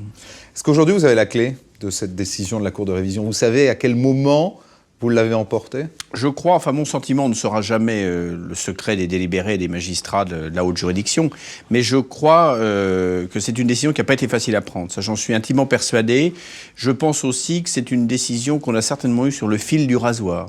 C'est-à-dire que je ne pense pas que ça a été à l'unanimité que c'est une décision qui était facile à prendre. Ça, je ne crois pas du tout. Et jusqu'au bout, on a ressenti quand même des tiraillements ou un risque, finalement, que ce que j'appelle les gardiens du temple l'emportent sur la vérité et qu'on nous dise finalement pas de révision. C'est-à-dire, les gardiens du temple sont ceux qui pensent que la justice ne peut pas se déjuger. Les gardiens du temple sont ceux qui pensent d'abord que la justice ne peut pas se tromper et que quand elle s'est trompée, il vaut mieux ne pas le dire car le mal serait encore pire que la révision. Ce qui l'emporte, c'est quoi ? Quel est l'argument ? C'est Holm ? Alors je crois que c'est Holm, mais je crois aussi que vraiment ce qui a permis de l'emporter, c'est la campagne médiatique qu'il y a eu en faveur de Patrick Dils. Ça, j'en reste intimement persuadé. Vous avez les médias de votre côté, enfin. On a enfin les médias de notre côté, alors que les médias nous ont été... Enfin, quand je dis on, je n'étais pas l'avocat de Patrick Dils, vous le savez, lors du premier procès, mais les médias ont été très hostiles à Patrick Dils. Je me suis fait communiquer l'ensemble de la presse de l'époque, ont été très à charge contre Dils. Mais toute la phase de révision, les médias, progressivement, ont été très favorables à Dils, et il y a eu véritablement un courant dans l'opinion publique. Et ça, on l'a senti progressivement. Et je crois que ça a été l'un des éléments décisifs pour la Cour de révision qui, je pense, s'est dit à un moment, non seulement il y a des charges très fortes qui pèsent sur Francis Holm, il y a des doutes très importants en ce qui concerne la culpabilité de Dils, et il y a un courant d'opinion publique qui est quand même très favorable à ce garçon, il faut le rejuger. Voilà 14 ans qu'ils attendent cela, 14 ans que Jean et Jacqueline Dils se battent pour leur fils aîné, pour qu'il obtienne ce nouveau procès. Très optimistes, les parents partent à Reims, où tout va recommencer. Oui, un grand jour pour nous, hein. Et espérons que c'est le dernier et le bon, hein. Ah ben il est là. Ce jour-là. Ça va être bon, hein. On verra ça. Mais j'ai confiance. Ce matin de juin, sur la route de Reims, les Dils sont souriants. Ils pensent être au bout de leur voyage. Leur fils va être rejugé et ils l'espèrent, innocenté. Ils n'en demandent pas plus. À la limite, ça vous intéresse pas de savoir si c'est Holm ou pas ? Si, ça intéresse Ça nous intéresse quand même de savoir, parce qu'on a été tellement impliqués dans cette affaire qu'on voudrait quand même savoir qui est le vrai criminel. C'est pas l'essentiel, quoi. Non, l'essentiel, c'est pas. Patrick doit sortir blanchi. Patrick sortir blanchi. Les Dils ne verront pas leur fils avant le procès. Même s'il est à nouveau présumé innocent, la justice a refusé sa remise en liberté. Les retrouvailles se feront une nouvelle fois dans une cour d'assises, celle de Reims. L'audience est ouverte. Veuillez vous asseoir. Un procès exceptionnel, hors du commun à plus d'un titre. Un procès en révision, rarissime dans les annales judiciaires. Le second procès d'un homme qui se dit innocent et qui a passé près de 15 ans de sa vie en prison. Lorsque Patrick Dils, ce matin, prend la parole, c'est pour réclamer que ce procès-là soit public, pour que, je cite, « tout le monde sache et entende la vérité ». Patrick Dils est à nouveau jugé à huis clos, car il avait 16 ans au moment des faits. Il est jugé comme un adolescent alors qu'il a 31 ans aujourd'hui. Quel homme est-il devenu après 15 ans de prison? La question est posée dès le premier jour au psychiatre. C'était en prison quelqu'un de calme, quelqu'un d'actif, quelqu'un qui était organisé autour de ses centres d'intérêt. À l'âge adulte, Patrick Dils est une personnalité qui s'inscrit tout à fait dans la normale. Un second procès, exceptionnellement douloureux aussi pour les familles des victimes, soutenues par des psychologues. Un deuil toujours impossible à faire 15 ans après les faits. Le deuil est remis en question. Ça vous ressaute à la figure 15 ans après. Automatiquement, tout se mélange dans la tête. Patrick Dils affirme qu'on lui a extorqué ses aveux successifs. Alors dès le premier jour, il est confronté aux policiers qui les ont recueillis. Patrick Dils aujourd'hui dit que ses aveux lui ont été suggérés. Jamais de la vie. Jamais de la vie. C'est hors de question. C'est ce que je vais dire au jury. C'est-à-dire, ça s'est passé... Spontanément. Vous nous le direz tout à l'heure? Particulièrement attendue, la confrontation avec l'inspecteur Bernard Varlet, l'homme qui a dirigé l'enquête il y a 15 ans. Le policier n'a pas changé d'avis. Quelle est votre conviction aujourd'hui? Qu'il est toujours coupable. Est-ce que vous avez un doute? Absolument pas. J'ai jamais eu de doute et je pense pas que j'en aurai un jour. Sauf à me démontrer qu'un autre peut être l'auteur de ce double meurtre, mais ça m'étonnerait quand même. Mais face à l'inspecteur Varlet, Patrick Dils n'est pas très convaincant. Au début de l'audition de Varlet, il est très remonté. Il raconte à nouveau son scénario, gamin, mais gamin, imaginons ce qu'il a raconté de multiples reprises. Et à un moment, sur un fait très précis, Varlet lui dit c'est faux, pour telle et telle raison. Il pique du nez et après, on ne l'entend plus. On revoit exactement la même situation de la cour d'assises de la Moselle et on revoit un Patrick Dils qui ne se défend pas vraiment, qui avait pourtant claironné par l'intermédiaire des médias ou peut-être de ses avocats qu'il allait enfin pouvoir s'expliquer et il ne s'explique pas. C'est un garçon qui était tout à fait déroutant pendant ce procès. On attendait qu'il ait de la conviction, qu'il soit fort dans sa protestation d'innocence. Souvent, il paraissait faible dans sa protestation d'innocence. Patrick Dils a-t-il avoué sous la pression? Lui a-t-on dicté un scénario? Les avocats des familles de victimes le poussent dans ses retranchements. Vous souvenez-vous ce que vous avez dit lorsque on vous a demandé si vous croyez toujours en Dieu? C'était d'ailleurs la question de votre propre avocat chez le juge d'instruction. Il me dit oui, je me souviens. Qu'avez-vous dit? Que je crois toujours en Dieu. Et pourquoi croyez-vous toujours en Dieu? Lui pose son avocat à ce moment-là. Pour me faire pardonner. Et vous faire pardonner quoi, Patrick Dils? Vous vous souvenez ce que vous avez dit? Alors là, il y a un silence. Il se rend compte qu'il ne peut pas aller plus loin. Et dans le procès verbal, je lui dis, rappelez-vous, vous avez dit pour me faire pardonner le meurtre. Vous l'avez dit. Alors à ce moment-là, est-ce que c'est un scénario qui est monté toujours par la police et que vous avez toujours dans votre tête et que vous dites au juge d'instruction, ou est-ce que c'est la vérité? Et là, évidemment, il y a ce temps de reprise où il dit, mais c'est un scénario. L'avocat général veut savoir si les aveux correspondent aux éléments factuels du dossier. Par exemple, Patrick Dils a-t-il pu tuer en moins de 9 minutes au moment même où les parents commençaient à chercher leurs enfants? Je confronte les témoignages de Madame Deschamps, je confronte les témoignages de Monsieur Beckrich, je confronte le témoignage des époux Jascula qui circulaient dans la rue Venizelos, qui étaient stationnés dans la rue Venizelos jusqu'à 18h40. Je prends le témoignage de Patrick Dils à travers ses aveux. J'essaye de faire coller les uns avec les autres.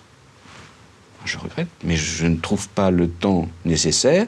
Et en tout cas, je ne trouve pas la concordance entre ces différents témoignages par rapport aux aveux de Dils. C'est quand même incroyable. Patrick Dils aurait, en l'espace de 9 minutes, à main nue, avec des pierres, tué 2 enfants qu'il ne connaît pas, en tout cas l'un pas du tout, l'autre pratiquement pas, sans aucune raison, serait rentré chez lui, aurait dîné, aurait regardé la télé et serait allé se coucher. C'est invraisemblable. Donc vient donc ce procès qui débute, et j'ai envie de dire qu'il débute mal. Comment se fait-il que Patrick Dils, dans ce procès qui est capital pour lui, soit aussi peu coopératif? Alors je crois que, comme vous le dites, c'est un procès qui commence mal. C'est un procès qui commence mal parce que c'est un procès qui est à huis clos, alors que les audiences devant la Cour de révision ont toutes été publiques. C'est un procès qui commence mal parce qu'à huis clos, la presse en est d'emblée exclue et qu'il y a en fait 2 procès. Un procès dans la salle d'audience de la Cour d'assises de la Marne et un procès dans la salle des pas perdus, en doublon, où tout le monde recommence sa prestation. Et ça, je crois que d'emblée, c'est malsain. La loi à l'époque était comme cela, c'est pour ça qu'on a voulu qu'elle change et pour que ça ne se passe pas la même chose dans l'autre procès. Je crois également que Dils, dans ce procès-là, a été très mauvais, mais il le sait. Mais je crois qu'il faut dire à sa décharge que rien n'a été fait pour qu'il soit bon. Il a été mauvais, vous pouvez... Il n'a pas su s'exprimer. Il n'a pas su s'exprimer, mais je crois qu'il attendait ce moment-là depuis tellement longtemps que ça a été quelque chose, je dirais, de certainement paralysant pour lui. Et le poids du huis clos, la longueur des débats. Je me souviens d'un vendredi soir, la première semaine, où à 3h du matin, les experts témoignaient encore. Le côté quand même abasourdissant de ce procès-là, la grande fatigue de tout le monde, je dirais l'attitude de certains acteurs judiciaires n'a pas du tout favorisé le dialogue, une quelconque expression de Dils chez quelqu'un, il faut quand même le dire, qui ressortait pour la première fois à la lumière depuis 15 ans.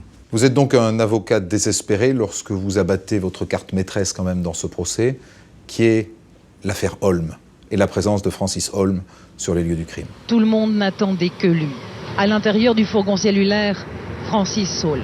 Le tueur en série a été extrait à l'aube de sa prison de Metz. Étrange balai que celui de l'arrivée de 2 suspects pour un même meurtre, sous l'œil de la grand-mère d'un des enfants assassinés.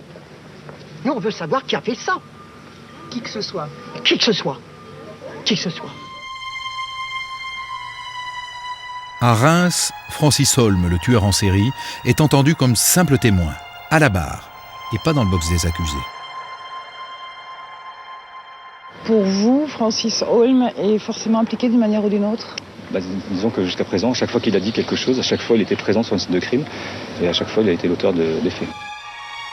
On attendait beaucoup du témoignage de Francis Holm, mais il est brusqué par le président du tribunal, et il ne dit rien. Le président, qui a été parfait pendant tous les débats, ne sait pas, à mon avis, comment interroger Francis Holm. Il l'interrompt trop souvent. À plusieurs reprises, Francis Holm vient dire « Oh, mais quand je vais vous raconter ce que je vais vous raconter, vous ne me croirez pas, vous ne me croirez pas. » Et comme le président est un peu trop directif dans son interrogatoire, à un moment, il se ferme. Francis Holm se ferme. Simplement, à la fin, il demande, à la fin de son interrogatoire, le président, Francis Holm demande l'autorisation de s'adresser à la grand-mère Beckrich. Je me suis levée pour être à sa hauteur et je l'ai regardée. J'ai dit, Madame Beckrich, qui dit, vous savez, je suis ici en cour d'assises, qui dit, à Reims. J'ai tenu à vous parler. Moi, j'ai dit, parlez, je vous écoute. C'est pas moi qui a tué les enfants. Et quand il a eu fini, j'ai dit, je vous crois. Francis Holm. Le président demande alors à Patrick Dils s'il veut dire quelque chose au témoin. Non, répond Dils. Holm se tourne alors vers lui et le fixe. J'ai l'impression qu'ils se parlent avec les yeux. Ils soutiennent ce regard, l'un et l'autre, pendant une minute ou deux. Et le premier qui rompt le silence, c'est Francis Holm, qui indique à Patrick Dils je ne crois pas que Patrick Dils soit coupable, mais je lui souhaite bonne chance. Et Patrick Dils lui répond, je vous remercie, il se rassoit, et Francis Holm est évacué. Hallucinant. Ce crime, Dominique, Francis Holm n'en est peut-être pas l'auteur. Mais si c'est lui, pourquoi est-ce qu'il n'avoue pas, lui qui a tué tant de personnes et qui de toute façon va passer sa vie en prison? Il y a peut-être une explication qui se trouve dans la famille. Francis Holm a une sœur qui s'appelle Christine, que j'ai souvent rencontrée au tout début de l'affaire. Christine a 2 enfants. Francis Holm et Christine ont grandi en souffrant beaucoup, père alcoolique, qui les battait, qui les frappait, et ça les a rapprochés. Ils sont très liés. Ils sont très très liés. Quand Christine Holm va rendre visite très régulièrement à son frère Francis en prison, elle emmène souvent ses enfants. Oui. À une époque, quand Francis Holm a avoué le meurtre du petit Joris Viville, qui était un petit garçon d'une dizaine d'années, qu'il avait tué à Port-Grimaud, sa sœur l'a privé de visite pendant 1 an. Elle n'est plus venue le voir à la prison avec ses enfants parce qu'elle ne supportait pas l'idée, c'est ce qu'elle m'avait dit, elle ne supportait pas l'idée, et visiblement c'était vrai, que son frère ait pu tuer des enfants de l'âge de ses propres petits-neveux. Lui, il a très mal vécu, c'était la seule personne qui lui rendait visite. Et ça n'est qu'une hypothèse. Mais si aujourd'hui, Francis Holm n'avouait pas le double meurtre de Cyril et Alexandre, parce qu'en le faisant, il se priverait une nouvelle fois des visites de sa sœur au parloir. Et de ses neveux. Et de ses neveux. Francis Holm n'endossera pas ce crime. Mais pour l'avocat général, ce n'est pas pour ça que Patrick Dils n'est pas innocent. Je fais part de mon intime conviction quant à l'acquittement, tout simplement parce que Patrick Dils, compte tenu de ses aveux, compte tenu de ce qu'il y a dans ce dossier pour ce qui le concerne, ne me paraît pas être le coupable de ces faits. Voilà. Holm, pour moi, est un élément qui reste externe à cette procédure. Plus le temps passe et plus l'avocat général est convaincu que Dils n'a pas eu le temps de commettre le crime. Je crois que nous restions très fragiles dans l'accusation quant au temps précis imputé à Patrick Dils pour commettre le crime. Alors je sais que d'autres, avec beaucoup d'aplomb, viennent vous dire « si, il n'y a pas de problème, les 8,30, il les a, ça passe bien ». Moi, j'avoue que je n'ai pas trouvé moyen de les faire passer, quoi. L'avocat général fait un réquisitoire qui se clôt sur sa conviction, l'acquittement. Sur son texte, il y a un point d'interrogation. Personne ne l'entendra. À partir du moment où l'avocat général réclame l'acquittement, tout le monde se dit Patrick Dils va être acquitté. Et j'ai vu Madame Dils partir toute seule, et personne ne l'a vu partir finalement. Et moi, je traînais justement dans cette fameuse salle des pas perdus, et je suis allé voir Madame Dils en lui disant bon, si l'avocat général réclame l'acquittement, peut-être que votre combat est gagné. Et elle s'est mise à fondre en larmes. Et c'est la seule fois où j'ai vu Madame Dils pleurer. Et je pense qu'elle a pleuré parce que là, elle a évacué 15 années de pression et peut-être de choses qui, de temps en temps, je pense, l'ont dépassée. L'AFP avait déjà écrit sa dépêche. Le titre, j'étais à côté, donc je m'en souviens très bien, c'était « Chronique d'un acquittement annoncé ». Moi-même, j'avais rédigé l'essentiel de mes papiers. Le temps passe. Les délibérations paraissent très longues. Elles vont durer 6 heures. Et au fur et à mesure que la partie civile, quelque part, reprenait confiance, la défense, les visages étaient un petit peu plus sombres. Les journalistes et le public sont autorisés à entendre le verdict. À la question « Patrick Dils est-il coupable du meurtre d'Alexandre et de Cyril ?», la réponse est oui, à la majorité des voix. On s'est tous regardés, on a du mal à entendre. Et puis la deuxième question, la réponse est oui. Là, on se dit, mais putain, qu'est-ce qui se passe ? C'est fou, là. Alors là, c'est l'incompréhension. Moi, j'ai pas réagi. J'ai pas compris ce que ça voulait dire. J'ai vu à ce moment-là les 2 avocats de Patrick Dils, Maître Florent et Becker, qui se regardaient stupéfaits. Et puis il dit non, mais non, il dit oui. Puis après, là où on est sûr, c'est quand il dit « et on le condamne à 25 ans ». C'est l'ultime rebondissement de cet incroyable procès, 25 ans de prison, un verdict complètement inattendu, même pour les familles des victimes. Je ne crie pas victoire, je ne ris pas, non du tout, absolument pas. C'est pas ça que je viens vous dire. Je viens vous dire que